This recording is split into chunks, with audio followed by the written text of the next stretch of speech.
miséricordieux, très miséricordieux. Éveil de la conscience musulmane. Éveil de la conscience musulmane. Une émission qui se fixe pour objectif premier. La deuxième. من الشيطان الرجيم بسم الله الرحمن الرحيم يا أيها الناس اتقوا ربكم الذي خلقكم من نفس واحدة وخلق منها زوجها وبث منهما رجالا كثيرا ونساء واتقوا الله الذي تساءلون به والأرحام إن الله كان عليكم رقيبا وأشهد أن لا إله إلا الله وحده لا شريك له وأشهد أن محمدا عبده ورسوله صلى الله عليه وسلم وعلى آله وصحابته والتابعين لهم بالإحسان إلى يوم الدين سبحانك لا علم لنا إلا ما علمتنا إنك أنت العليم الحكيم رب اشرح لي صدري ويسر لي أمري واحلل عقدة من لساني يفقه قولي.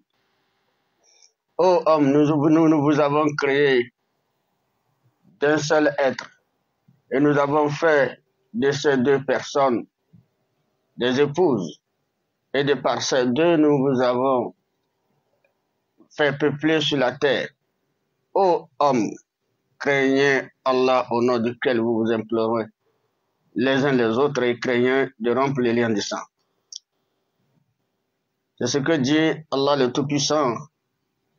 Et j'atteste qu'il n'y a point de divinité qu'Allah, l'unique Seigneur, il n'a pas d'associé, et atteste que Mohammed est son serviteur, son messager, que la paix et le salut d'Allah soient sur lui, ainsi que sa famille croyante et ses compagnons sincères et tous ceux qui les suivirent dans le droit chemin jusqu'au jour du compte final. Chers fidèles auditeurs et auditrices de la radio Courtoisie, Assalamu alaikum wa rahmatullahi wa barakatuh. Bonsoir à toutes et à tous. Ça fait vraiment quelque temps, on ne s'est pas retrouvé à travers les ondes de la radio Courtoisie dans l'éveil de la conscience musulmane.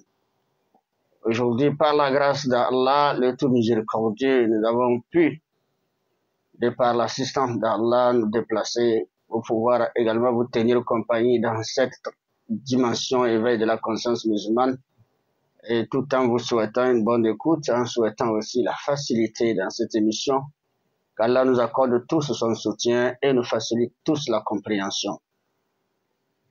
Aujourd'hui, le thème retenu pour votre attention porte sur la valeur de la femme à la lumière de l'islam. La valeur de la femme à la lumière de l'islam qui explique beaucoup de choses.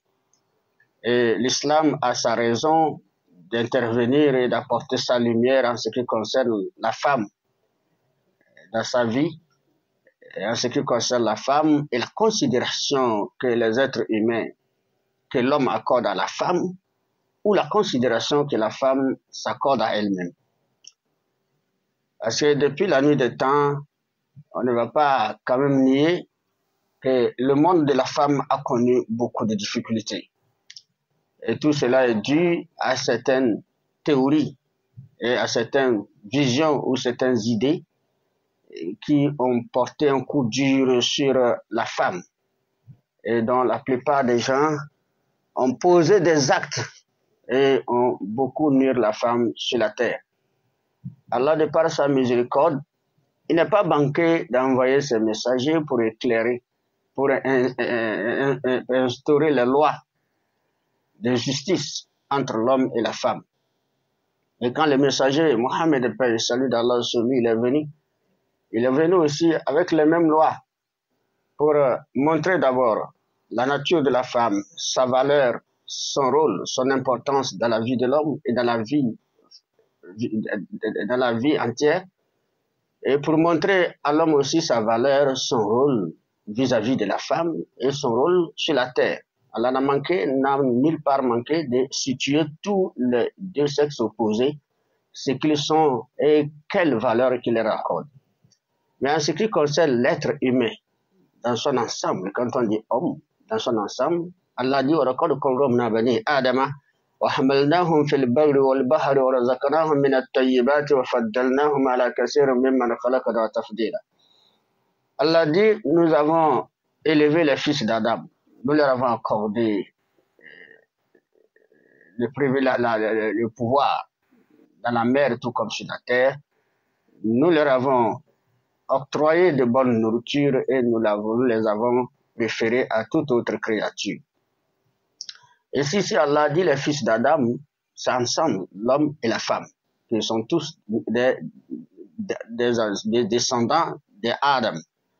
Donc si Allah a accordé la valeur et il a élevé l'homme, c'est-à-dire l'homme et la femme, sans nul doute qu'il ne revient pas de droit à un être humain de chercher à humilier ou à rabaisser ou à avilir une autre catégorie de personnes. Voilà pourquoi Allah est contre également l'injustice en ce qui concerne la considération que nous avons les uns les autres. Et bon nombre de gens qui se sont adhérés à l'islam, qui sont des musulmans, n'ont pas compris cela. Et ceux qui n'ont pas eu la chance d'être musulmans aussi n'ont même pas imaginé que la femme aussi a une valeur dans la vie. Voilà pourquoi cette femme a beaucoup souffert, et souffert à partir de la violence de l'homme, la violence physique et sexuelle, le mépris, la discrimination de toutes sortes, comme la privation et tout ce que l'homme devait jouir, la femme n'a pas eu le droit de les jouir. À cause de seulement parce que sa différence de sexe a fait de cette femme, et de par la nature qu'Allah l'a donnée, et de par sa situation matrimoniale qui l'affaiblit, l'homme a pensé que, étant donné qu'il a sa force physique, donc il est le plus supérieur, et lui, il a été créé comme un être supérieur pour faire usage d'un autre être inférieur, qu'Allah nous préserve contre l'incompréhension. Et là, tout cela tourne autour des théories émanant des doctrines, des croyances et aussi des idées purement humaines. D'abord, pourquoi? Vous allez trouver dans la vie humaine, depuis la nuit des temps, les gens qualifient ou voient la femme comme un être inférieur à l'homme, compte tenu de son origine dans la création. De son origine dans la création, nous tous nous savons dans l'histoire qu'Adam a été créé de la terre. Il a été créé de la terre, Allah l'a insufflé l'âme. Et Allah l'a créé de la terre, il a insufflé l'âme, selon les dires et selon les révélations, la femme a été créée d'une partie d'Adam. Donc, étant donné que c'est de la partie d'Adam que quelque chose a été tiré pour créer la femme, donc les gens voient en elle une infériorité comme une supériorité à Adam. Mais lorsqu'on rentre dans la réalité pour trouver les savants croyants, leur explication, ils vont vous expliquer que Adam n'est pas plus supérieur que la femme. Parce que nulle part Allah a dit Adam est supérieur à la femme. Mais il a dit seulement que l'homme a l'autorité. Et cette autorité, c'est dû à un certain nombre de raisons qu'Allah a expliquées. Et cette autorité de l'homme, il s'agit dans la famille, pas l'autorité de l'homme sur la femme dans la rue. Dans la famille, c'est-à-dire dans la fondation du foyer, il a fait de l'homme un chef. Donc ce chef, si on veut voir la femme à travers le fait qu'elle a été créée de la partie d'Adam, comme elle est inférieure, Adam lui-même il a été créé de la terre, mais Allah ne l'a pas fait de l'inférieur aux autres créatures. Les autres créatures n'ont pas été créées de la terre. Ils ont été créés, les anges qui ont été créés de la lumière, il y a les djinns qui ont été créés du feu, Adam a été créé de l'argile. Mais Allah a fait de lui une personne supérieure sur les anges et les djinns. Donc, Adam et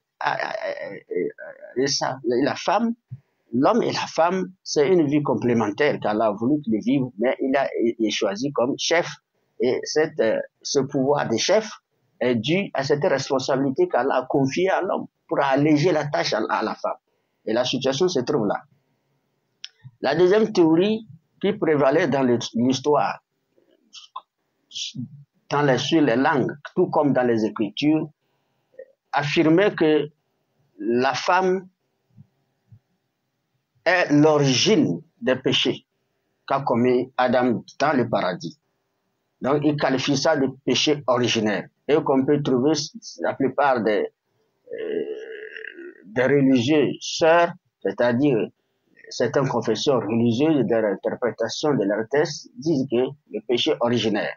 Donc, Adam est victime de sa femme, qui est comme si c'est sa femme qui a été trompée par les serpents, et celle-ci aussi a convaincu son mari pour qu'il mange le fruit. Et donc, ce péché, c'est la femme qui est à la base. Et il qualifie la femme comme un être qui est en collaboration avec le diable, et que pour atteindre l'homme, que le diable pour atteindre l'homme passe par la femme. Donc la femme est un petit diable dans la vie de l'homme. Voilà ce qu'il qualifie la femme. La troisième théorie, c'est dans une situation spirituelle.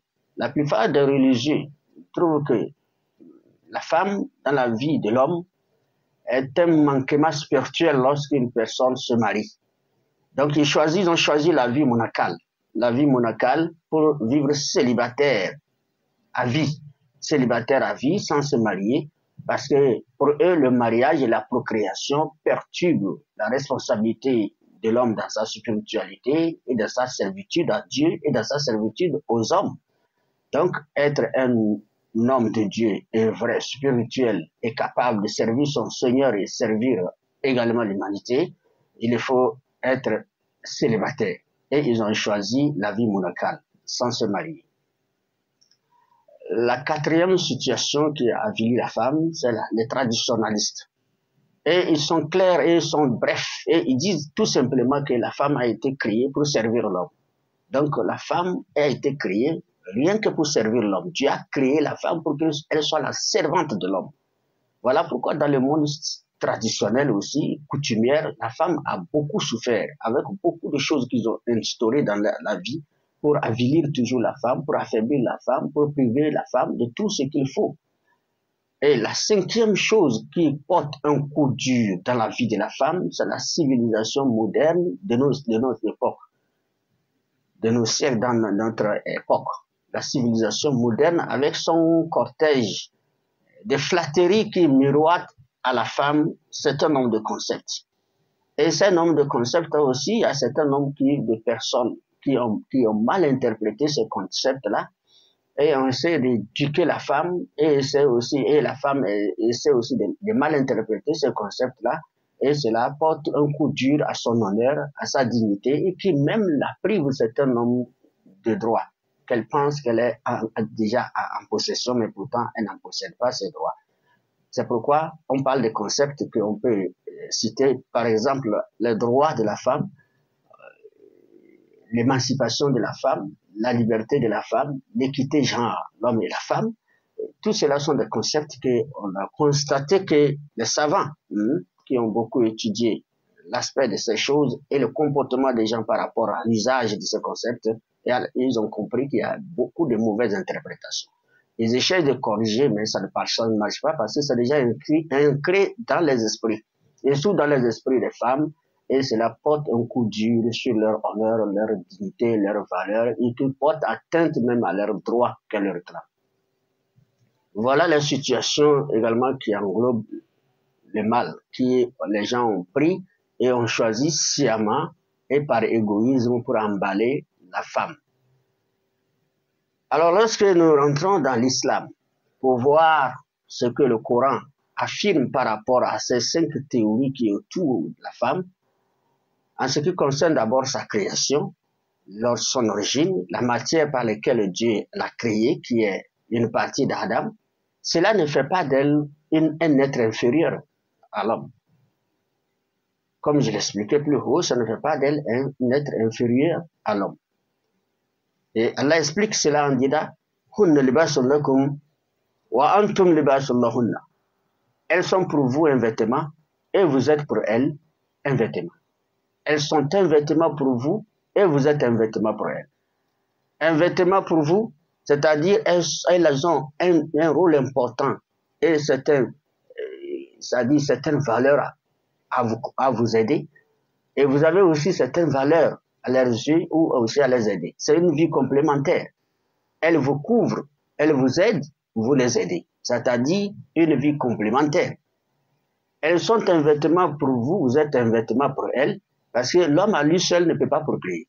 Allah a dit à Adam et à Ève, descendez d'ici et vous allez procréer.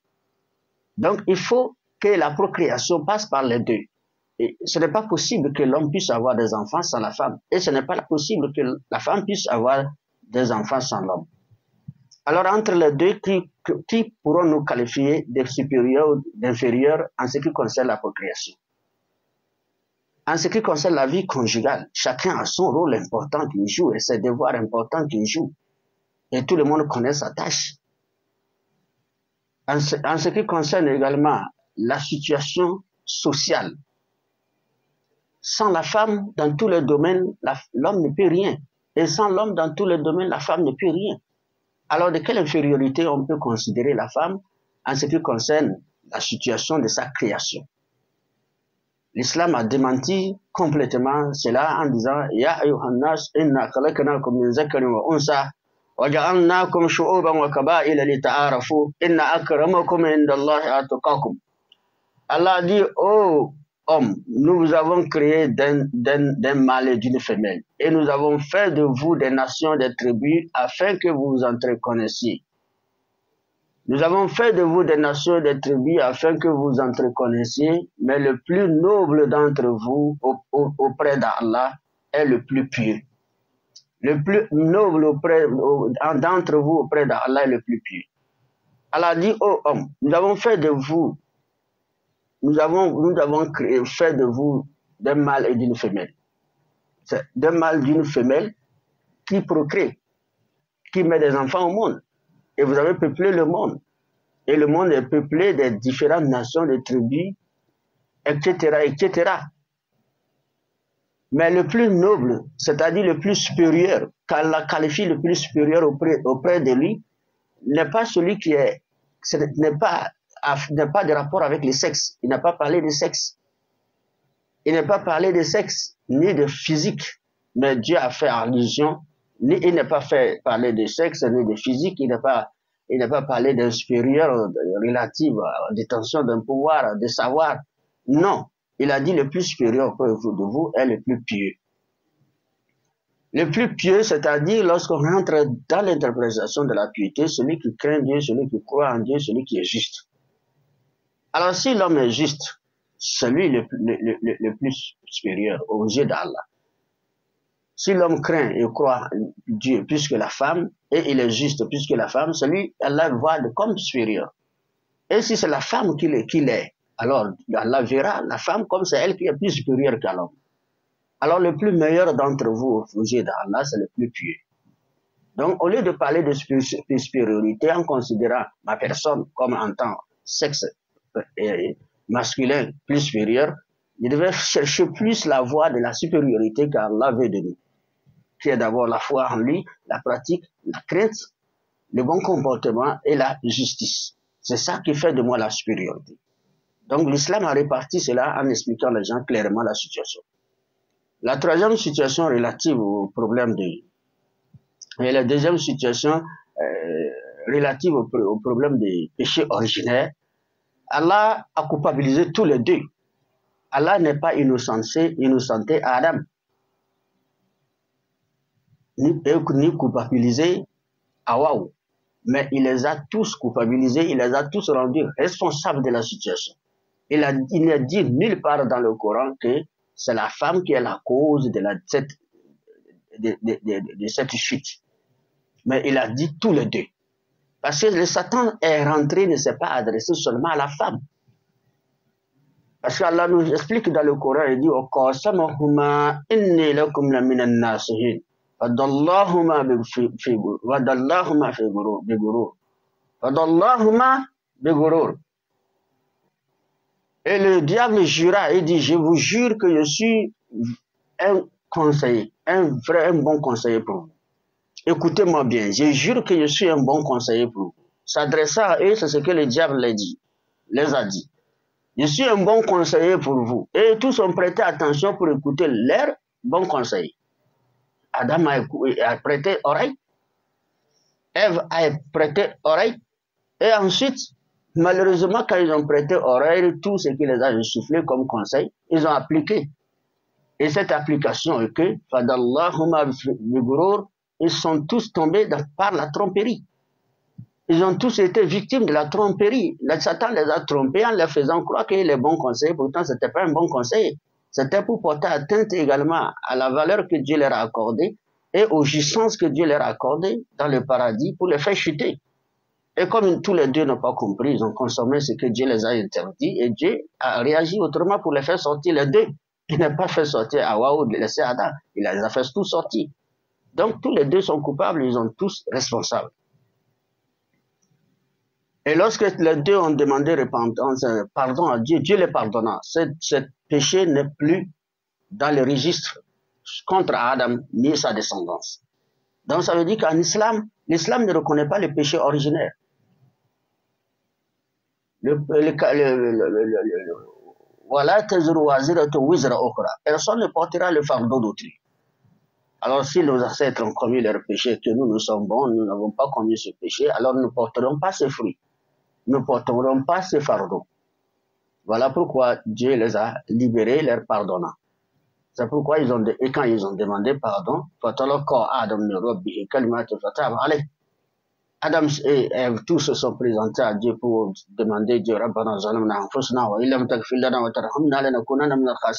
oh notre Seigneur, pardonne-nous. Si tu n'as pas pitié de nous, tu ne nous pardonnes pas, nous serons au nombre des perdants. Même sur la terre, nous serons au nombre des perdants. Et cela, Dieu dit, et lorsque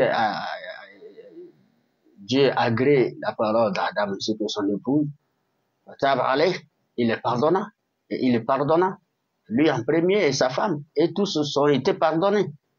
Alors voilà la situation, et la deuxième situation,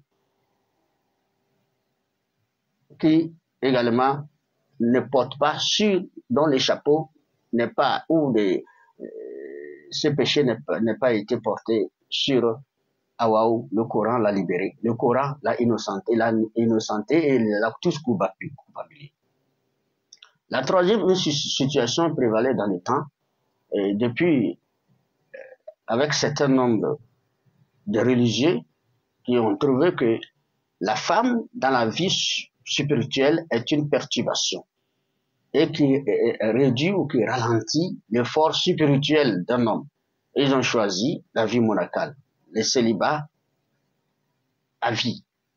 Et la plupart sont devenus des célibataires et les gens les considèrent comme des hommes de Dieu et ce sont eux maintenant qui sont capables de bien servir Dieu et de servir les hommes. Pourtant, ce n'est pas la réalité. Le Coran a démenti cela. Le Coran a dit, mariez-vous. Depuis la création de l'homme, de la femme, c'est que le mariage est une pratique naturelle et spirituelle. Et même pour atteindre la plus grande spiritualité, il faut se marier. Pour atteindre la plus grande spiritualité, pour mieux servir même Dieu, il faut être un bon mari. Pour mieux servir les hommes, il faut être un bon mari. Mais le contraire n'est pas la réalité. Le Coran l'a démenti parce qu'on a trouvé que dans la plupart des grandes personnalités spirituelles que Dieu a citées, que ce soit dans la Bible ou dans le Coran, on trouve à côté des grandes dames spirituelles, aussi considérées aux yeux d'Allah. Ces grandes dames spirituelles considérées aux yeux d'Allah, qui ont été citées dans les textes sacrés, sont mariées avec les hommes. Et ces hommes spirituels sont mariés avec les femmes. Alors on ne peut pas trouver un homme spirituel, un homme ordinaire plus spirituel qu'un prophète.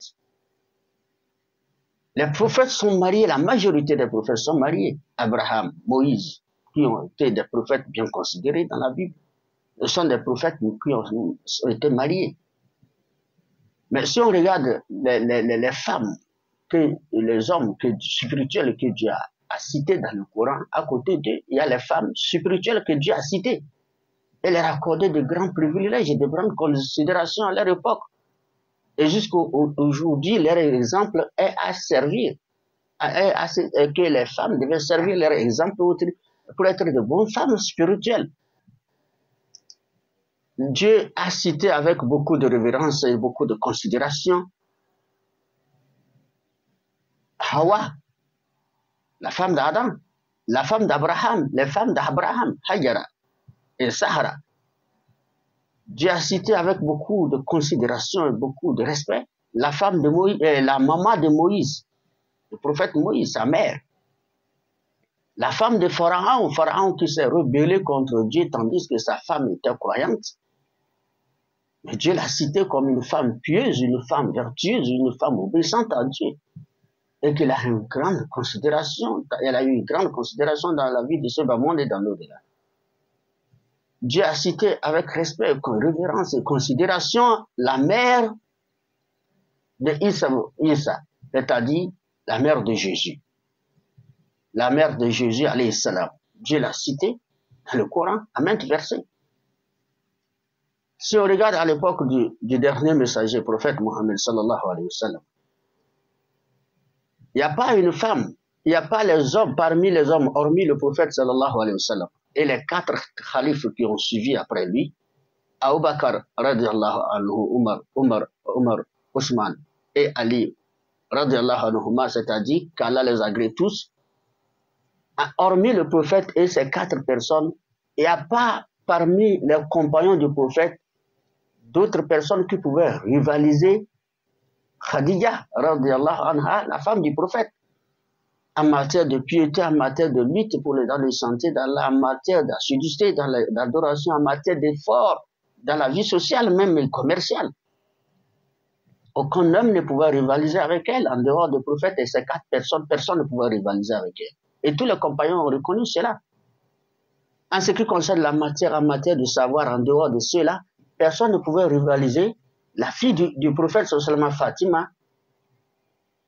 Personne ne pouvait rivaliser avec Fatima, personne ne pouvait rivaliser avec l'épouse du prophète, la mère de croyante, Aïcha radiallahu anha.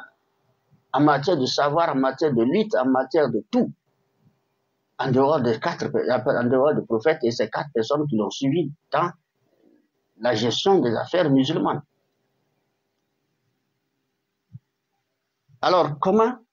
Mais le prophète s'est marié, ses compagnons sont mariés, Khadija s'est mariée, Aïcha s'est mariée, Fatima s'est mariée, et cela n'est pas porté atteinte à leur vie spirituelle, au contraire, ils ont, leur vie matrimoniale les a plus servir à être au rendez-vous de la servitude d'Allah et la servitude des gens. Alors, en quoi pourrait diminuer la qualité de l'homme spirituel s'il ne se marie pas? C'est le contraire qui se vit. Alors, on voit ce contraire quand même qui apparaît nuit et jour dans la vie de ces gens-là. Donc, évitons des amalgames, évitons également de mauvaises idées, évitons de mauvais esprits, et évitons de tout ce qui pourrait amener l'homme à créer son propre idée, à vivre. Ça, c'est l'égoïsme. D'accord. La 4e chose qui prévalait dans le temps et qui aujourd'hui est même toujours à l'ordre du jour dans la vie des humains, c'est la tradition et la coutume qui ont porté de coups durs et qui continuent à porter de coups durs à la femme. Ils sont tout bref en disant que Dieu a créé l'homme pour servir la femme. C'est pourquoi ceci, la tradition dit non à la femme. Ceci, la tradition dit non à la femme. Ceci, la coutume dit non à la femme. Ceci, la coutume inflige à la femme. Ceci, la coutume inflige à la femme. La coutume inflige à la femme. Et ceci, la coutume cache la femme. La coutume cache la femme. Et Allah dit non, non, non, non. Hunna libasun lakum wa antum libasun lahunna. Elles sont un vêtement pour vous, vous êtes un vêtement pour elles. Alors cette manière de vivre est une injustice. Allah les a démenti, non, la femme n'a pas été faite pour servir à l'homme. Ni l'homme fait pour servir la femme, mais tous les deux sont faits pour se servir. C'est une vie complémentaire. La 5e chose, c'est la vie civilisationnelle que nous vivons de nos jours. La civilisation moderne.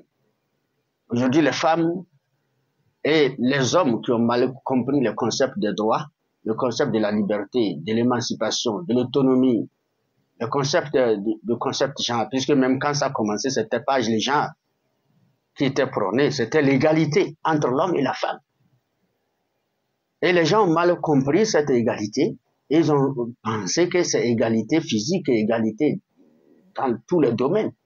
Et la femme a beaucoup subi des coups durs de cette égalité. Et ils sont encore retournés en eux-mêmes pour étudier, pour dire, alors, lorsqu'on veut parler de cette égalité, ça ne marche pas, la femme souffre. Ils ont encore trouvé pour encore améliorer la situation pour parler de l'équité genre. Et même avec l'équité genre-là, beaucoup de femmes interprètent mal, beaucoup de ceux-là qui diffusent la nouvelle de l'équité genre ont interprété mal, et ça pose beaucoup de problèmes. Aujourd'hui, de nos jours, dans cette dernière décennie, vous allez trouver la femme, on dit émancipation. Émancipation veut dire quelque chose en quelque chose pour libérer la femme de certain nombre de souffrances, pour la permettre aussi de pouvoir exercer certaines activités pour gagner son pain. La liberté, l'émancipation, tout cela rentre dans le même contexte.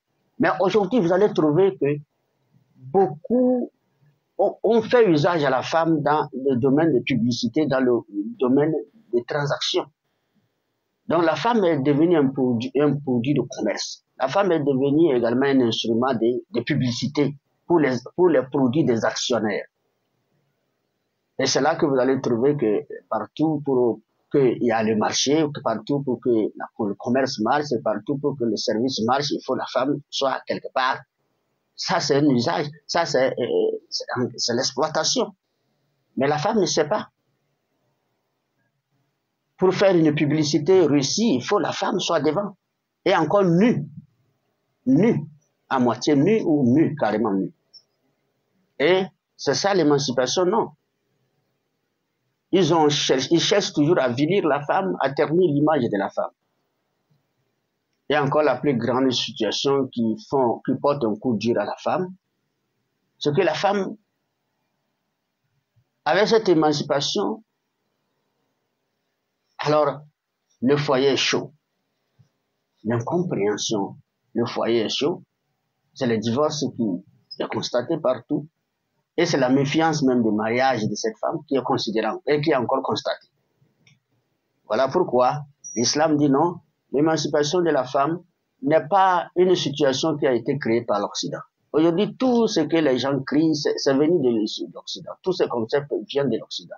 Pourtant, ces concepts existaient depuis dans l'islam. Dans le Coran et dans les hadiths du prophète, ce sont des concepts qui existent. Le droit de la femme est reconnu par l'islam. L'émancipation de la femme, l'autonomie financière de la femme est reconnue. Le travail de la femme est reconnu par l'islam. Ce n'est pas une nouvelle chose. Ce qui date plus de 14 siècles dans l'islam et que les musulmans n'ont pas compris ou que les musulmans n'ont pas mis en application. C'est tout. Sinon, en réalité, l'islam est beaucoup avancé dans ce domaine que le monde occidental ou civilisationnel d'aujourd'hui. Si on vient entrer dans les lois islamiques en ce qui concerne la protection de la femme, la défense de la femme, ça fait 14 siècles que ces lois ont été élaborées, qui existent coraniquement, qu'Allah a révélé au prophète sallallahu, et les musulmans l'ont vécu dans le temps. Et ceux qui l'ont compris, dans les sociétés qui l'ont compris, ils vivent cela, la femme n'a pas de problème. Mais ceux qui ne l'ont pas compris, ils sont toujours dans leur esprit traditionnel, parce que quand on veut parler de tout ce qui souffre la femme, les musulmans en font partie. Parce que les musulmans pratiquent la tradition et coutume. Les musulmans sont aussi éduqués par la civilisation moderne et qui ont aussi cet esprit moderne, qui vivent ces situations. Mais l'islam, en réalité, l'islam n'est pour rien. C'est pour vous dire clairement que l'islam est plus défendu la femme, parce que l'islam a connu l'esprit de l'homme, les pensées de l'homme et l'égoïsme de l'homme depuis la nuit des temps. C'est Dieu qui nous a créés, il connaît le tempérament de chaque être humain. Et il a tenu à encadrer la femme parce que la femme a souffert entre-temps. C'est pourquoi on va trouver dans l'histoire de l'islam, de l'avènement de l'islam et de la vie des musulmans dans l'époque. Si on prend sur le premier plan, avant l'arrivée de l'islam à la Mecque, la tradition coutume ordonnait qu'on tue les enfants, les filles à bas âge, et considérait la femme dans la vie familiale comme une honte. Si elle arrivait, qu'elle grandissait, qu'elle posait un acte de honte. Donc le papa se débarrasse d'elle à bas âge, à partir déjà de 7 ans. On la laisse grandir. Hein. Lorsqu'on la met au monde, le maman va allaiter son enfant. Jusqu'à l'enfant va marcher, l'enfant va commencer à courir, le temps que l'enfant va commencer à parler, Et tant que l'enfant aura 6, 7, 8 ans, alors le père prend l'enfant, va creuser la tombe devant l'enfant, et sans tuer l'enfant, poser l'enfant. Ça, c'est la tradition et la coutume qu'il avait ordonnée. C'était une loi que les traditionnalistes, les croyants de la coutume devaient respecter. Et il soulève sa fille, qui dit papa, papa, papa, et puis il la dépose dans la tombe, jusqu'à l'enfant sourit pensant que c'est un musulman que papa avait fait, et il pousse le sable, il ferme sur l'enfant. Il les enterrait vifs. Il ne tuait pas avant d'enterrer, mais il les enterrait vivants. Il met l'enfant vivant, il pousse les cailloux jetés sur l'enfant, il met les sables sur l'enfant. Et il revient à la maison très fier et il reçoit des félicitations de l'acte qu'il a posé. Mais ceux qui se lamentaient et qui se cachent pour pleurer, c'est la maman. Mais que pourraient faire les mamans à cette époque-là, avec cette tradition barbare et sauvage, et criminelle d'ailleurs? C'est l'islam qui est venu abolir cette loi. Quand le prophète sallallahu est arrivé, Allah a dit wala taqtulu awladakum khashyata imlak. Ne tuez pas vos enfants par crainte de ceci ou par crainte de pauvreté ou de honte ou quoi que ce soit. La femme ne peut pas être la honte de l'homme, ni de la famille, si l'éducation n'a pas été pour. Tous les deux peuvent être la honte de la famille. Alors, si vous considérez que la femme, si elle grandit, elle serait la honte de la famille, si elle fait ceci ou cela, et cela. Alors, vous ne croyez pas que l'homme aussi peut grandir et être aussi la honte de la famille en faisant ceci ou cela? Non. Ça, c'est un problème qui a un rapport avec l'éducation ratée. Cette honte peut provenir de l'éducation ratée et de l'encadrement raté. Tous les deux sexes peuvent faire de la honte de papa et maman ou de la famille entière. Quand on parle des braqueurs, là, ce n'est pas une honte pour sa famille. Quand on dit braqueur, celui qu'on prend comme braqueur, là, ce n'est pas l'enfant de quelqu'un. Ce n'est pas la honte des parents. Quand on parle de coupeurs de route, de voleurs, des escrocs qui sont professionnels, la plupart, c'est les hommes. Pourquoi ils ne faisaient pas la honte? À cette époque-là, les braqueurs vivaient à l'époque des païens, de la Mecque où le prophète n'était pas encore prophète. Tous ces différentes barbaries aussi vivaient, les crimes. Pourquoi il n'était pas la honte de la vie? Maintenant, c'est la femme qui pourrait être, et pour que vous enterrez. Allah interdit ça. Et depuis ce temps, le sexe féminin a été libéré de cette criminalité de l'homme et de sa coutume tradition. Alors, pour montrer encore la valeur de la femme, Allah intima l'ordre au prophète sallallahu d'accorder plus d'importance à l'éducation de la jeune fille que le jeune homme, de la femme que l'homme. Et le prophète sallallahu l'a déclaré publiquement en disant celui qui s'implique a beaucoup plus accordé de reste d'éducation et qui prend plus soin de la jeune fille dans matière d'éducation. Jusqu'à elle grandit. Quand on dit éducation, c'est sur tous les plans, éducation spirituelle, morale, éducation dans le domaine de la science, dans le domaine matériel, tout ce qui pourrait être arranger cette fille et arranger son futur. Alors l'islam voudra que ce soit une éducation qui doit l'entourer. Et qui va faire le premier pas, c'est les parents. Mais le prophète a mis accent sur les jeunes filles, qu'on accorde plus d'importance à cela, aux jeunes filles. Et il a promis le paradis à tout parent qui va investir pour éduquer sa fille, jusqu'à sa fille ou deux filles qui vont grandir dans cette éducation et même se marier dans cette noblesse d'éducation. Il leur promet le paradis après leur mort. Mais il a dit nulle part que si c'est quelqu'un qui investit ou qui prend soin des garçons et qu'il a promis le paradis. Mais non, c'est la fille. Parce que la fille, c'est elle qui est la première éducatrice des enfants. Toute femme qui doit grandir jusqu'à se marier, elle doit aussi avoir des enfants. Et ces enfants, ceux qui sont les premières éducatrices, c'est les femmes. Ce n'est pas les hommes. Parce que l'homme, il fait le jour, il est parti. Il peut même sortir sans revoir son bébé ni son enfant. Mais c'est la maman qui est toujours attachée. Alors, si la maman est bonne, ses enfants seront bons. Si la maman est fauchée, alors les enfants seront fauchés. Donc voilà l'importance de la femme et la valeur de la femme dans cette situation. Et les Sahaba l'ont appliqué. Le prophète l'a appliqué lui-même. Et Allah a voulu que cela soit un exemple. À partir d'abord de son messager, Mohammed Sallallahu alayhi wa sallam, parce que le prophète sallallahu quand il s'est marié, il a eu 7 enfants. 3 garçons, 4 filles. Donc les 3 garçons sont morts à bas âge. Ils sont morts à bas âge. Dieu éprouva le prophète. Quand l'enfant a quelques 2, 3, 8 ans, il meurt. L'enfant garçon 4, 5 ans, 8 ans, 10 ans, il meurt. Tous les 3 enfants sont morts à bas âge. Mais celles qui ont survécu, c'est les filles. Et toutes les filles ont grandi sous les yeux de leur papa. Mohammed, le messager d'Allah, paix et salut d'Allah sur lui. C'est lui qui éduqua ses 4 enfants. Ils ont grandi dans tous les domaines, il les a éduqués. Sur le plan scientifique, les sciences, le savoir. Sur le plan matériel, commerce et autres. Dans le domaine même de la guerre, ils sont préparés, elles ont été éduquées. On a trouvé la fille du prophète Fatima participer à la guerre. Alors, jusqu'à ce qu'elles sont mariées, les 4 filles sont survécues pour montrer à la communauté musulmane que la femme a une valeur. Étant donné que votre prophète, ces enfants qui ont grandi, et l'ont tenu compagnie, ont pris soin de lui, l'ont aimé, et l'ont soutenu dans sa prophétie, c'est les filles. Alors pourquoi mépriser la fille en islam? Donc les musulmans devaient comprendre ça, et tout le monde devait comprendre que l'islam n'est pour rien pour ce qui concerne ce que les gens vivent dans leur foyer. La 4e situation que Dieu éleva la fille, et l'homme, et que éleva la femme, est lorsque Dieu a accordé l'autonomie financière à la femme.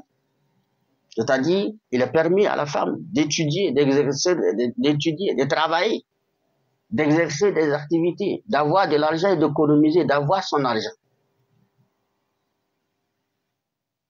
Et il a permis à la femme de posséder son argent et de gérer son argent sans l'implication de son père, sans l'implication de son mari. Ce n'est pas le mari qui va gérer les biens de sa femme, parce qu'elle est femme, non. C'est elle qui a cherché son argent, c'est elle qui a gagné son argent, c'est elle qui doit gérer son argent. Donc ce qu'elle a acquis l'appartient, ce qui a acquis l'homme l'appartient. C'est pourquoi Allah a dit le rijalu nasibu mimma iktasabu wa lin-nisa'i nasibu mimma iktasabna. Allah dit alors à l'homme, aux hommes ce qu'ils ont acquis et aux femmes ce qu'elles ont acquis. Aux hommes ce qu'ils ont acquis et aux femmes ce qu'elles ont acquises. C'est-à-dire l'homme travaille, ce qu'il gagne comme salaire, c'est pour lui. Et la femme travaille, ce qu'elle gagne comme salaire, c'est pour elle. Et c'est à elle de gérer ça. Mais ici, Allah encore a plus donné la facilité à la femme en matière de gestion de la vie conjugale, en matière de dépenses. Il dit c'est l'homme qui doit dépenser. Et si la femme dépense parce qu'elle est généreuse, c'est parce qu'elle est compatissante, c'est parce qu'elle a pitié de son mari, c'est parce qu'elle veut aider son mari, mais cette obligation ne incombe pas à la femme. Mais il incombe à l'homme de gérer la situation financière, matérielle de la famille et sanitaire de la famille. Si l'homme n'en a pas et la femme a ce qu'elle fait, c'est comme une contribution, mais ce n'est pas une obligation. Mais l'obligation incombe à l'homme. La 5e chose, c'est que Allah donne la liberté aux 2 sexes de choisir leur partenaire conjugal. Il n'est nulle part où il est un parent, où il est autorisé en islam qu'on force une fille pour la marier. On la donne l'autorisation de choisir. Mais que l'islam l'éduque, c'est pourquoi l'éducation doit partir de là aussi.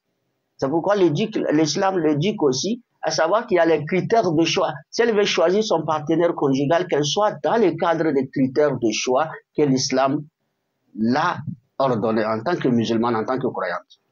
Alors, si elle est dans le bon critère et qu'elle a choisi son futur mari, se basant sur ces critères, Alors il ne revient pas aux parents de la dire non, non, non, non, non, tu dois te marier avec telle personne, quelle que soit la qualité de la personne, quel que soit le rang social de la personne. La femme a le droit de dire non, la fille, la jeune fille. C'est pourquoi l'islam ordonne seulement les parents, compte tenu de sa faiblesse en âge, s'il arrivait que c'est une très jeune et qui ne connaît pas vraiment le choix, et qu'on peut l'aider.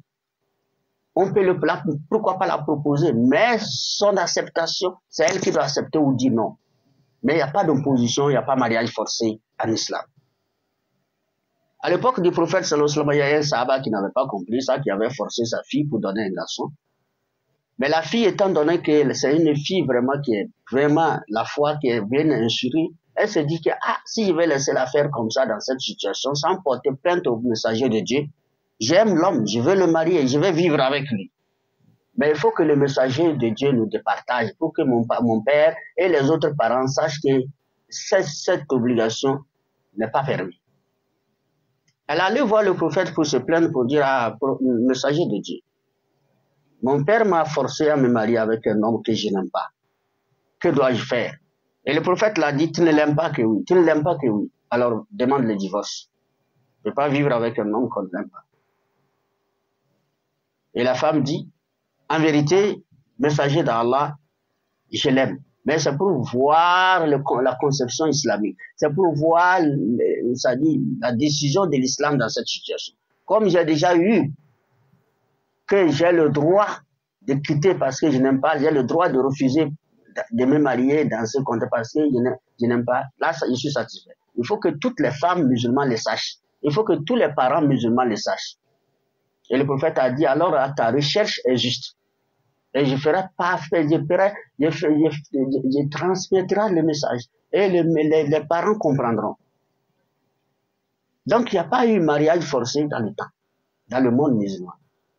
Et l'islam s'est déplacé de la Mecque, de Médine, pour entrer dans le monde et heurter les coutumes, les traditions qui pratiquaient ça. Et les musulmans ici également qui se mariaient et les gens qui convertissaient en islam avaient toujours des esprits traditionnels et coutumiers. Donc il n'y avait pas une loi islamique dans ces sociétés-là. Il n'y avait pas de dirigeants islamiques capables également de pouvoir être, puisque ces dirigeants qui étaient aussi des imams, à ces époques-là, étaient dans la même situation. Il y avait les esprits tradition coutume, donc ils cautionnaient l'obligation de se marier, de marier sa fille, même si elle n'aime pas la force. Et tout cela, il y avait mariage précoce. Les gens ont des interprétations sur certaines situations de mariage d'Aïcha. Aïcha n'est pas mariée, n'est pas consommé le mariage avec le prophète à l'âge précoce, non. Faites très attention à des interprétations. Rentrez dans les richesses profondes de la vie d'Aïcha et du prophète, vous verrez que ce n'est pas une fille qui a été mariée à 9 ans et que le mariage a été consommé à 9 ans. Non, ce n'est pas ça. Ce sont des mensonges, ce sont des interprétations acrobatiques et surtout les ennemis de l'islam ont saisi cela pour en faire une théorie autour du mariage d'Aïcha avec le prophète. Il n'y a pas eu mariage, il n'y a pas de mariage précoce, il n'est pas permis en islam, il n'y a pas de mariage forcé en islam. Donc, pour comprendre aussi la valeur de la femme à la lumière de l'islam, sixièmement, c'est que la femme, depuis 14 siècles, j'ai dit, la femme quitte son père avec le nom de père, de famille, et rentre dans le mariage, dans le foyer conjugal, dans la famille du nouveau homme, et elle porte toujours le nom de sa famille à elle. L'islam n'a nulle part changé cela. L'islam n'a nulle part imposé qu'une femme rentre dans une famille et porte le nom de la nouvelle famille. Pourtant, elle a un père, elle a un parent. Mais regarde dans le monde occidental laïque, depuis des siècles, quand la femme se marie, elle porte le nom de la famille de son mari. Et on efface sur son identité le nom de sa propre famille. C'est ces dernières années que la plupart ont commencé par changer ce code-là dans nos pays. Sinon, ça existait. Au Togo, même ça existait en Afrique, partout. Dans ces codes-là, ça existait que c'est la femme, elle porte le nom de son mari. Comme si c'est son mari qui l'a mis au monde. Ça, c'est un avilissement, c'est une bassesse. Mais en islam, ça n'existait pas. Depuis le temps du prophète, ça fait 14 siècles que cette pratique-là n'existait pas. Alors, qui connaît plus la valeur de la femme que l'autre? C'est l'Occident ou l'Islam. La septième chose, Allah recommande à l'homme de bien traiter sa femme. Pourquoi Allah dit à l'homme de bien traiter sa femme, d'être bon avec sa femme? Parce que l'homme croit que sa force physique lui permet de toutes les réactions comme un lion sur la femme. Non. Dieu t'a donné la force physique. Ta force physique ne va pas te faire de toi un lion, de frapper, de crier, de chuter, de pousser sortir, de renvoyer. Comme le font les autres. Allah dit Ashiruhunna bil ma'ruf. Wa in karahtumuhunna fa'asa an takrahu shay'an wa yaj'al Allahu fihi khayran kaseera. Allah dit comportez-vous bien avec vos femmes. Traitez bien vos femmes. Si vous avez de l'aversion envers une chose, et si vous avez de l'aversion envers elle, il se fait que vous avez de l'aversion envers une chose où Allah a déposé un grand bien. Il se fait que vous avez de l'aversion envers une chose où Allah a déposé un grand bien. L'aversion, c'est quoi? Détester. En quelque sorte, détester. Allah dit traitez-la bien. Parce que les gens maltraitent la femme parce qu'ils la détestent, parce qu'elle la déteste sur un certain nombre de comportements que la femme a, ou un certain nombre de manquements que la femme a. Il peut la détester parce qu'elle ne fait pas bien la cuisine. L'homme peut détester sa femme parce qu'elle ne fait pas bien la cuisine. L'homme peut détester sa femme parce qu'elle parle beaucoup. L'homme peut détester sa femme parce qu'elle est trop timide. L'homme déteste sa femme parce qu'il se dit elle est comme ça, elle est comme ça. Allah dit attention, ne la détestez pas parce qu'elle ne sait pas faire la cuisine. Ne la détestez pas parce qu'elle est trop timide ou elle parle beaucoup ou ceci ou cela. Il se fait que vous la détestez alors qu'en elle, Dieu a déposé une chose, quelque chose de plus grand bien que vous ne savez pas. De plus grand bien dans votre vie. Ça veut dire quoi? Est-ce que vous connaissez son destin? Vous-même, vous connaissez votre destin? Non. Qui serait elle demain? Comment serait elle demain? Vous ne savez rien. Et comment serez-vous demain? Vous ne savez rien. Si aujourd'hui vous avez la force physique pour la chuter, pour la taper, parce que vous parlez, elle ne parle pas, elle ne veut pas vous répondre, parce que vous tapez, vous parlez, elle parle, parce qu'elle ne sait pas faire la cuisine, alors vous ne savez pas si demain vous serez paralysé et que c'est elle qui va s'occuper de vous toute votre vie, vous ne savez pas. Vous la détestez alors que Dieu a déposé en elle une compassion, vous ne pouvez pas savoir. Dieu a déposé en elle des enfants bénis qui prendront soin de vous tous, vous ne savez pas. Et vous pouvez aimer une chose que vous pensez que c'est un grand bien, pourtant Dieu a déposé en la chose une mauvaise chose. Qui vous a dit que cette femme-là, elle est forcément mauvaise? Alors si c'est à cause de ça, tolérez. Si c'est à cause de ceci, tolérez. Si c'est à cause de cela, tolérez. Parce qu'en elle, il y a quelque chose qui est un bien. C'est parce que vous n'appréciez pas, c'est parce que vous ne reconnaissez pas. Et dans l'avenir, ce que l'avenir nous réserve, c'est des surprises toujours. Parce que le destin de chacun se trouve dans la main de Dieu, c'est Dieu qui sait qui nous sommes.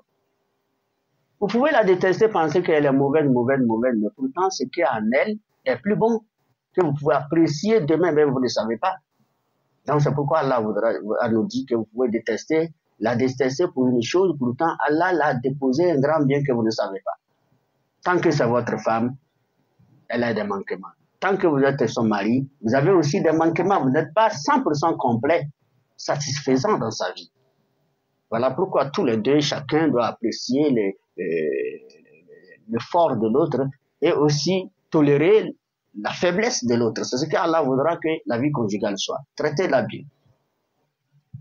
Donc, c'est pas parce que vous pensez que vous êtes supérieur, elle est inférieure, qu'il faut la battre, il faut pousser, il faut crier sur elle, il faut pousser, jeter, il faut ramasser les bagages, jeter dehors, il faut la dire de partir. Non. Et le prophète sallallahu alayhi wa sallam a renchéri en disant traitez bien vos femmes. Traitez bien vos femmes, traitez bien les femmes, car le meilleur d'entre vous est celui qui traite sa femme, qui traite bien sa femme. Le meilleur d'entre vous n'est pas celui qui sait frapper, celui qui sait crier, celui qui donne beaucoup d'argent à la femme. Non, le meilleur d'entre vous est celui qui traite bien sa femme, celui qui a un bon caractère, un bon comportement.